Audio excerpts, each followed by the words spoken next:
देश विषे समजावुं छुं। आपणा देशनुं नाम शुं छे? भारत।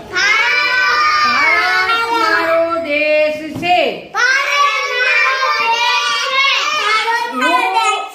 હું એમાં નાગરિકતા ધરાવું છું। ભારતનો હું નાગરિક છું। આ આપણો રાષ્ટ્રધ્વજ છે। શું છે ભારતનો રાષ્ટ્રધ્વજ? આ રંગ કેસરી કેવો કલર કહેવાય? આ લીલો અને સફેદ ના વચ્ચે તેને શું કહેવાય? અશોક ચક્ર કહેવાય આપણું। આ આપણા ભારતનો આ ઝંડો છે। શું છે? પછી આપણા ભારતમાં આપણે રહીએ તો આપણા રાજ્યનું નામ શું કહેવાય? ગુજરાત। ગુજરાત। શું? આપણા જિલ્લાનું નામ શું છે? જૂનાગઢ।